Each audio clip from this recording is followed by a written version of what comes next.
Bonjour, vous avez certainement été voir les différents modules relatifs aux audits que je vais donc tourner, auquel vous allez avoir un petit texte qui correspond toujours à peu près. Nous avons vu ce qu'étaient les auditeurs tierces parties, externes, à quoi ils servent, comment ils font, etc. Voilà. Mais ces organismes font appel, bien entendu, à des personnes qui sont des auditeurs externes, qui vont travailler, soit comme dans le payroll, soit éventuellement pour des organismes de certification. Concernant les audits internes, donc partie,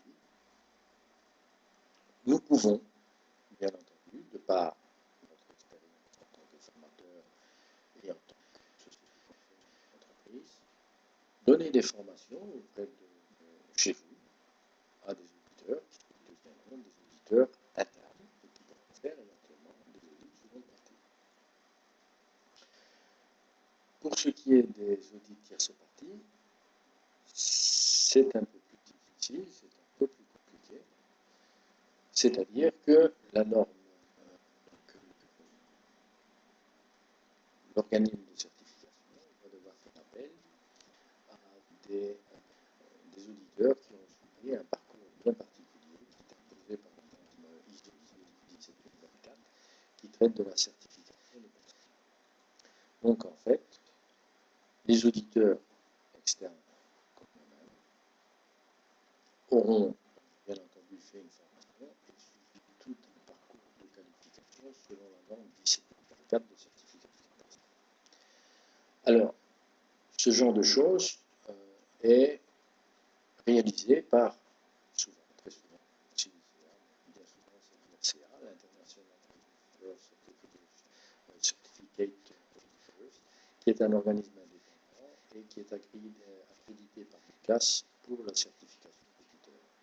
Donc, ils ont tout un système de formation, de cours, ils ont également des tests qui devront être bien entendu validés, c'est-à-dire que quand la formation est terminée, il y a une évaluation théorique par rapport aux compétences de l'auditeur. Ce test est mis dans une enveloppe. Il est ouvert, d'ailleurs, les enveloppes, par exemple, scellées. Ils sont ouverts par l'organisme. On le distribue. Les questions sont jamais les mêmes. Ils ne savent pas ce qu'il y a dans les enveloppes puisqu'ils sont scellés. Les examens et les tests sont donnés aux participants. Les participants répondent. On remet tout dans une enveloppe.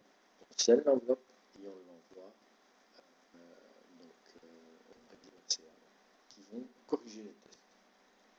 Une fois les tests corrigés, vous recevez le résultat de votre examen. Si il n'est pas positif, vous avez la possibilité de repasser votre test. Évidemment, vous devrez faire un autre test. Et si maintenant ça ne fonctionne pas, ben, vous devrez recommencer tout parce que vous avez reçu l'information et faire un parcours complet. Donc l'IRCA a mis en place un système de certification des auditeurs et de responsables d'audit. Parce que vous avez bien entendu des auditeurs, mais vous pouvez également avoir des auditeurs qui vont faire des audits dans de très grandes entreprises où ils vont devoir gérer plusieurs auditeurs. C'est-à-dire qu'ils vont devoir répartir l'ensemble des tâches auprès des différents auditeurs pour que l'audit se fasse dans le délai imparti. Il est évident que si jamais maintenant on vous dit voilà,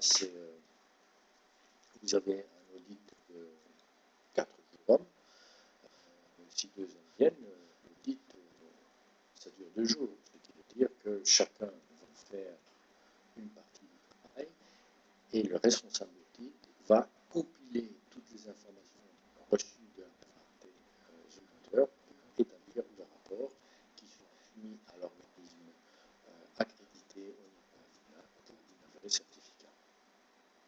Donc l'IRCA fait partie de l'organisme IPC, c'est l'International Certification. L'IPC, c'est un organisme qui remplace l'IATCA, Association regroupant un ensemble de certificateurs d'auditeurs au niveau international. Vous voyez, c'est quelque chose de tout à fait généreux. Et chacun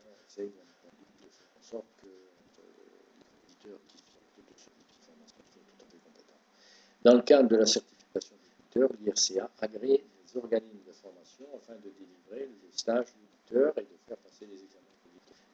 Donc non seulement les auditeurs doivent suivre une formation qui correspond à une imposition de la norme, le 17 de Pékin, etc., mais celui qui donne, l'organisme qui va donner les formations, va lui aussi devoir suivre tout un protocole particulier de comment c'est, qu'est-ce qu'il va y avoir dans le contenu, qu'est-ce qu'on va donner à la première heure, à la seconde heure, qui sera présent à quelle heure, qu'est-ce qu'il va faire quoi.